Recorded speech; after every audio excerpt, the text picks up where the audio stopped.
Hi friends, welcome back to my YouTube channel. ഇത് തിരുവോണ ദിവസത്തെ കുറച്ച് ക്ലിപ്പിങ്സ് ആണ് കേട്ടോ.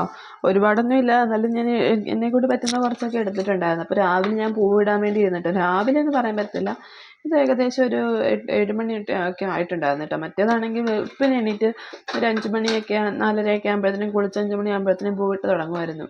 പക്ഷേ ഇപ്പോഴത്തെ സാഹചര്യം അതുപോലെയല്ലല്ലോ. രണ്ടുപേരെ നോക്കണം, രണ്ടുപേരും ഉറക്കമൊക്കെ നോക്കണം, അതൊക്കെ നോക്കിയിട്ടല്ലേ പൂവിടാൻ പറ്റത്തുള്ളൂ. അപ്പോൾ അതുപോലെ ഞങ്ങളുടെ ഉറക്കം കഴിഞ്ഞ ദിവസം ശരിയായിട്ടില്ലായിരുന്നല്ലോ, അതുകൊണ്ട് നല്ലപോലെ ഉറങ്ങിപ്പോയി. രാത്രിയാണെങ്കിൽ മോള് നല്ല വഴക്കുമായിരുന്നു, അതുകൊണ്ട് തന്നെ കുറച്ച് താമസിച്ചു. പിന്നെ പണ്ടൊക്കെ ആണെങ്കിൽ ഞങ്ങൾ നേരത്തെ ഒരു 7 മണിയാകുമ്പോഴത്തേനും അത്തപ്പൂക്കളൊക്കെ ഇട്ട് കഴിയുമ്പോഴത്തേനും പിന്നെ അച്ഛൻ്റെ കൂടെ അമ്പലത്തിലോട്ടൊക്കെ ഇറങ്ങുമായിരുന്നു കേട്ടോ. ഇപ്പം പിന്നെ അമ്പലത്തിൽ പോക്ക്, തിരുവോണത്തിനാണ് അമ്പലത്തിൽ പോക്ക് നടക്കത്തില്ലല്ലോ. രാവിലെ ഇതൊക്കെ കഴിഞ്ഞാൽ അമ്മയെ സഹായിക്കാൻ അടുക്കളയിൽ കയറും. നേരത്തെ അതൊന്നും ഇല്ലാത്തതുകൊണ്ട് പിന്നെ കുഴപ്പമില്ലായിരുന്നു. ഈ പൂവൊക്കെ ഇന്നലെ തലേ ദിവസമേ എല്ലാം വൃത്തിയാക്കി വെച്ചോണ്ട് പിന്നെ അതിൻ്റെ പുറകിലൊന്നും പോകേണ്ട വന്നില്ല കേട്ടോ രാവിലെ.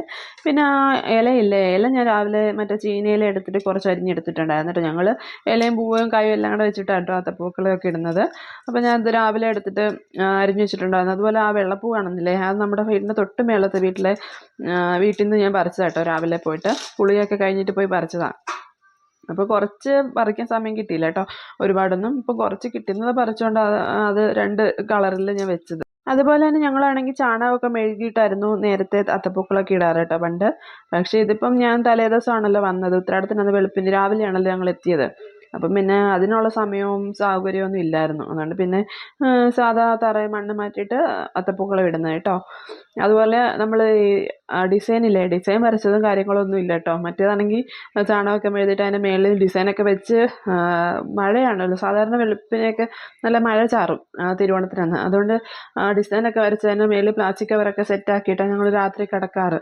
പക്ഷേ ഇതിപ്പം അങ്ങനൊന്നും ഇല്ല കേട്ടോ. അപ്പോൾ തോന്നിയ ഡിസൈൻ, അപ്പോൾ കണ്ടൊരു ഡിസൈൻ വെച്ചിട്ടങ്ങ് വരയ്ക്കല അപ്പം കണ്ട ഡിസൈൻ വെച്ചിട്ടങ്ങ് ഇടുക കേട്ടോ. വരയും കുറിയൊന്നും ഇല്ലാത്തതുകൊണ്ട് കറക്റ്റ് അളവും ഇതൊന്നും ശരിയാവത്തില്ല കേട്ടോ.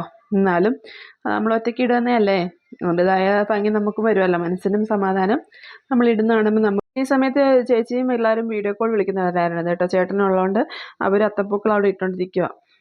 അപ്പോൾ ആ സമയത്ത് വീഡിയോ കോൾ വിളിച്ച് സംസാരിച്ചുകൊണ്ടിരിക്കുന്ന സമയമാണ് ഞാനും ഇവിടെ അത്തപ്പൂ ഇടുന്നുണ്ട്, അവരും അവിടെ അത്തപ്പൂ ഇടുന്നുണ്ട് കേട്ടോ. പിന്നെ അപ്പോഴത്തേനും മോളും എണീറ്റ് വന്നിട്ടുണ്ടായിരുന്നു, അവളും കൂടിയിട്ടുണ്ട്. പിന്നെ ഇവൾക്ക് പറക്കിയെടുക്കലാണല്ലോ. ഇവള് കഴിഞ്ഞ വർഷം ഓണത്തിന് ഇവൾ തീരെ ചെറുതായിരുന്നല്ലോ, ഒന്നും അറിയത്തില്ല. അങ്ങനെ അവിടെ വന്നിരിക്കാനൊന്നും ആയിട്ടില്ലായിരുന്നല്ലോ. ഈ പ്രാവശ്യം പിന്നെ വാരാനായി, അതുകൊണ്ട് സൂക്ഷിക്കണം. പിന്നെ അമ്മ ഇവിടെ എന്നെ നല്ല വഴക്ക് പറയുന്നുണ്ട് കേട്ടോ. ഞാൻ അവിടെ ഒരു 9 മണിയായിട്ടുണ്ടാവും അത്തപ്പൂക്കളെല്ലാം കഴിഞ്ഞ് സെറ്റായിട്ട് അടുക്കളയിൽ കയറിയപ്പോഴത്തേനും. അപ്പോഴേ അമ്മ എന്നെ വഴക്ക് പറയുന്നുണ്ടെങ്കിൽ അതുകൊണ്ടിരുന്നു, അടുക്കളയിലോട്ടൊന്നും കയറി സഹായിക്കേണ്ടതാണ്. പിന്നെ അച്ചാറ് സംഭവങ്ങൾ കണ്ട് ഇഞ്ചി, നാരങ്ങ, മാങ്ങ എല്ലാം അമ്മ തലേ ദിവസം തന്നെ എല്ലാം സെറ്റാക്കി വെച്ചിട്ടുണ്ടായിരുന്നു കേട്ടോ. പിന്നെ അമ്മക്ക് മാത്രമല്ല, ചേച്ചിക്കും അമ്മ തന്നെ ഇട്ട് കൊടുക്കാറ്. ഇഞ്ചിയൊക്കെ ഒന്നിച്ചാണ് ഇടാറ് കേട്ടോ. നമ്മുടെ വീട്ടിലേക്കും അവക്കും അമ്മ തന്നെ ഇട്ട് കൊടുക്കാറ്. പിന്നെ അച്ചാറൊക്കെ അവൾ തന്നെ ഇടും. അങ്ങനെ എല്ലാം സെറ്റാക്കി ഞാൻ സാമ്പാർ റെഡിയായി. സാമ്പാറൊക്കെ രാവിലെ വെച്ച്, നമുക്ക് ഇഡലിയായിരുന്നു രാവിലെ. അപ്പോൾ അതിനോട് സാമ്പാർ നേരത്തെ ആക്കിയായിരുന്നു. അപ്പോൾ നമ്മൾ സദ്യ വിളമ്പുക കേട്ടോ. ഞങ്ങൾക്ക് ഇവിടെ സദ്യ വിളമ്പുന്നതിന് ഓരോ കണക്കുണ്ട്. ഓരോ കണക്കിൽ നമ്മൾ പച്ചടി, കിച്ചടി, അവിയൽ, തോരൻ, അങ്ങനെ വിളമ്പാറ്. പക്ഷേ ഇങ്ങോട്ട് വയനാട് ഈ സൈഡിൽ മലബാർ സൈഡിലോട്ടൊന്നും അങ്ങനെ കണക്കും കാര്യങ്ങളൊന്നും ഇല്ല കേട്ടോ. എല്ലാം കൂടെ ഒന്നിച്ചാണ് വിളമ്പാറ്. അതുമല്ല, ഇവർക്കാണെങ്കിൽ എന്തെങ്കിലും ഒരു നോൺ വെജ് വേണം, ഇലയ്ക്കകത്തൊരു നോൺ വെജ് കാണണം, ഒരു ഉണക്കമീനെങ്കിലും കാണണം. നമുക്ക് പക്ഷേ തിരുവോണത്തിനന്ന് നോൺ വെജ് എന്ന് പറഞ്ഞ സാധനം നമ്മൾ പറയാൻ പോലും പാടില്ലാത്ത രീതിയില്ല കേട്ടോ, എടുക്കത്തേ ഇല്ല വീട്ടിലോട്ട്. അപ്പം ചോറൊക്കെ കണ്ട് ഏട്ടന് വിളമ്പി കൊടുക്കുന്നുണ്ട്. ഏട്ടൻ ഇത് കഴിഞ്ഞിട്ട് ഒരിടത്ത് സ്ഥലം വരെ പോകണം കേട്ടോ. അപ്പം ഞാൻ മോൻ്റെ ആദ്യത്തെ ഓണമാണല്ലോ, അപ്പോൾ ഏട്ടനെ കൊണ്ട് കുറച്ച് കൊടുപ്പിക്കാമെന്ന് വിചാരിച്ച് ഞാൻ മോനെ കൊണ്ട് ഏട്ടനെ കൊണ്ട് കൊടുത്തിട്ടുണ്ട്.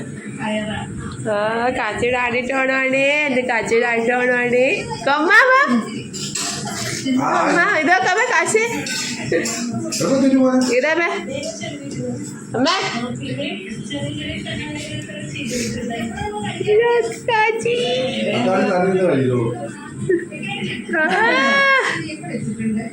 മതി കേട്ടോ, ബാക്കി അമ്മ തരും.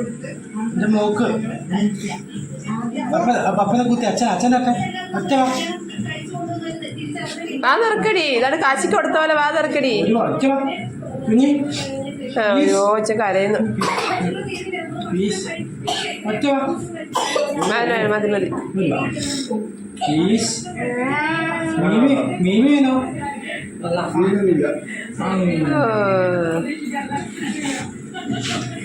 കൊടുക്കേ അച്ഛൻ്റെ കൂടെ തോരുണ്ടാവും, ബാക്കി തോരൻ അമ്മ തരാം കേട്ടോ.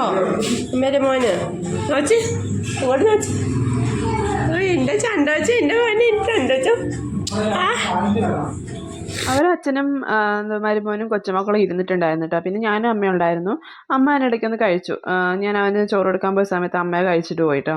പിന്നെ ഞാൻ മാത്രം ഒറ്റയ്ക്കായി കേട്ടോ. ഇങ്ങനെ സദ്യ കഴിക്കുന്നവരുണ്ടെങ്കിൽ ഒന്ന് കമൻറ്റ് ചെയ്യട്ടോ. പിന്നെ നമ്മളിവിടെ ഓണപ്പരിപാടി സംഭവങ്ങളൊക്കെ ഉണ്ടായിരുന്നു. അപ്പം വടംവലി നമ്മുടെ വീടിന് തൊട്ട് മേളിൽ വെച്ചിട്ടായിരുന്നു കേട്ടോ. ഇത് നിരപ്പായതുകൊണ്ട്, നിരപ്പായിട്ടുള്ള റോഡായതുകൊണ്ട് നമ്മുടെ വീടിന് തൊട്ട് മേളിൽ വെച്ചിട്ടാണ് വടംവലി നടത്തുക. ബാക്കിയെല്ലാം അതിൻ്റെ മേളിൽ റോഡിൽ വെച്ചിട്ടായിരുന്നു. അപ്പോൾ വടംവലി കാണാൻ വേണ്ടി കുറച്ച് നിന്നിട്ടോ. പിന്നെ ഞങ്ങൾ അമ്മയുടെ വീടിൻ്റെ അങ്ങോട്ട് പോകാറുണ്ട്, അമ്മയുടെ ചേട്ടത്തിലെ വീട്ടിലൊക്കെ. അപ്പോൾ അതിന് വേണ്ടിയിട്ട് റെഡി ആവുമായിരുന്നു ഞങ്ങൾ. പിന്നെ അവിടെയൊക്കെ പോയി അതിൻ്റെ വ്ളോഗൊന്നും എടുത്തിട്ടില്ല കേട്ടോ. എല്ലാവർക്കും ഇഷ്ടപ്പെടത്തില്ലല്ലോ നമ്മൾ വ്ളോഗ് എടുക്കുക. കല്യാണം കഴിച്ച വനിതകളും കല്യാണം കഴിക്കാത്ത പിള്ളേരും തമ്മിലായിരുന്നു കേട്ടോ വടംവലി മത്സരം. അപ്പോൾ ആദ്യമേയൊക്കെ ആ പിള്ളേർ തോക്കുന്നുണ്ടായിരുന്നു. എന്ന് വെച്ചാൽ പിള്ളേർ വലിച്ചിരുന്നു. അപ്പം ഞങ്ങളിങ്ങനെ പറയുകയും ചെയ്തു കേട്ടോ, അത്രയും പ്രായമായവരോടെ അതുമല്ല ജോലിയൊക്കെ ചെയ്ത് തഴമ്പിച്ചവരോടൊക്കെ വലിക്കുമ്പോൾ എന്തായാലും പിള്ളേർ തോറ്റു വന്നു. പിന്നെ അവിടെ നിന്നവരൊക്കെ ചേട്ടന്മാരൊക്കെ പഠിപ്പിച്ചു കൊടുത്തു കേട്ടോ, ഇങ്ങനെ വടംവലിക്കേണ്ടതെന്നൊക്കെ. അതൊന്നും പിള്ളേർക്ക് അറിയാത്തതുകൊണ്ടായിരിക്കും കിട്ടാഞ്ഞ്. പിന്നെ നോക്കിയപ്പം പിന്നെ അവർ ജയിച്ചു കേട്ടോ. പിന്നെ 2 തവണ ചെയ്തപ്പോഴും അവരതും ജയിച്ചു. ഇവിടെ നമുക്ക് 2 ദിവസത്തെ പരിപാടി ഉണ്ടായിരുന്നു കേട്ടോ. വർഷങ്ങളായിട്ട് തന്നെ ഈ പിള്ളേരെ ഇങ്ങനെ നടത്തിക്കൊണ്ട് പോകുന്നുണ്ട്. പിന്നെ എല്ലാ വർഷവും ഒരു പ്രാവശ്യം മാത്രമല്ലേ ഉള്ളൂ ഇങ്ങനെ കൂടുന്നത്. അതവർ മനോഹരമായിട്ട് തന്നെ കൊണ്ടു നടക്കുന്നുണ്ട് കേട്ടോ. പിന്നെ നമ്മളങ്ങനെ പാർട്ടിസിപ്പേറ്റ് ചെയ്യാറും കാര്യങ്ങളൊന്നുമില്ല. ഉറിയടി കാണാൻ അങ്ങനെ പരിപാടി കാണാനൊക്കെ പോകുന്നതല്ലാതെ പങ്കെടുത്തിട്ടൊന്നും ഇല്ല കേട്ടോ ഇതുവരെയായിട്ടും. അവിടെ അത്തപ്പൂക്കള മത്സരമൊക്കെ ഉണ്ടായിരുന്നു. അപ്പോൾ എന്നോട് കുഞ്ഞമ്മയൊക്കെ പറയുന്നുണ്ടായിരുന്നു ഈ പേര് കൊടുത്തുവിടായിരുന്നോ എന്ന്. പക്ഷേ ഞാൻ അറിഞ്ഞൊന്നുമില്ല കേട്ടോ ഇങ്ങനെ പേര് കൊടുക്കണമെന്നും നമ്മുടെ വീട്ടിൽ വന്ന് നോക്കുന്നൊന്നും ഞാൻ അറിഞ്ഞില്ലായിരുന്നു കേട്ടോ.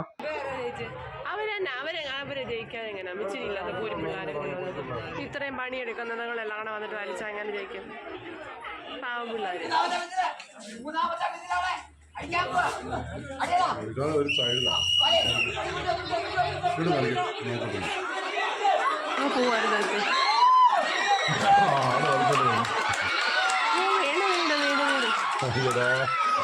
അതെന്താ പറ്റിയതാ? പിള്ളേരെ പഠിക്കാൻ അവർക്ക് അറിയത്തില്ലായിരുന്നു. അപ്പൊ പറഞ്ഞു കൊടുത്തേ പിള്ളേരോ അവര് പറഞ്ഞു കൊടുക്കും. പിള്ളേർക്ക് അടിക്കാൻ ചവിട്ടിട്ട് അറിയത്തില്ലായിരുന്നു. അതിനെ മാറ്റി പോയത്. ആരൊക്കെ വീണു, പിള്ളേരൊക്കെ ചെന്ന് വലിഞ്ഞു വീണു. ഈ സമയത്ത് എൻ്റെ മോള് തകൃതിയായിട്ട് അവിടെ നിന്ന് പൂവാരി കളയുന്നുണ്ടായിരുന്നു കേട്ടോ. ഏകദേശം വൈകുന്നേരം ഒരു 5:30 ആയിട്ടുണ്ടായിരുന്നു. അപ്പം ഞാൻ കരുതി എന്തായാലും നമ്മൾ രാവിലെ എന്തായാലും വരണമല്ലോ, അവൾ കളിച്ചോട്ടെ എന്ന് കരുതി. പിള്ളേർക്കെല്ലാം ക്യൂരിയോസിറ്റി ഉണ്ടല്ലോ. ഞങ്ങളാണെങ്കിലും കുഞ്ഞിൽ നമുക്കാണെങ്കിലും ഒരു ക്യൂരിയോസിറ്റി ഉണ്ടല്ലോ വാരി കളിക്കാൻ വേണ്ടിയിട്ട്. പിന്നെ ഞാൻ വിചാരിച്ച് കളിച്ചോട്ടെ എന്ന്. പിന്നെ ഇതെല്ലാം കഴിഞ്ഞിട്ട് ഞങ്ങൾ പോകാൻ വേണ്ടിയിട്ട് റെഡി ആയിട്ടോ. ഞാൻ റെഡി ആയിക്കൊണ്ടിരുന്നപ്പോഴേ ഈ വീഡിയോ ഒക്കെ വന്നെടുക്കുന്നത്. ഞങ്ങൾ എന്നോട് വിളിച്ച് പറഞ്ഞിട്ടുണ്ടായിരുന്നു എളുപ്പം റെഡിയായത്, ഒത്തിരി സമയമൊന്നും ഇല്ലാന്ന് കേട്ടോ. അങ്ങനെ ഞങ്ങൾ ഈ വടംവലി കഴിഞ്ഞിട്ട് പോവുകയും ചെയ്തു. ഞങ്ങളും പിന്നെ അമ്മയുടെ വീട്ടിലോട്ട് പോവുകയും ചെയ്തു കേട്ടോ. ഇത്രയേ ഉള്ളൂ കേട്ടോ. ഇതൊരു ചെറിയ വീഡിയോ ആണേ, ഒരുപാടൊന്നും ഞാൻ എടുത്തില്ല. ഞാൻ അന്നത്തെ ദിവസം ഒന്നാമത് എടുത്തു തരാനും ആരുമില്ല.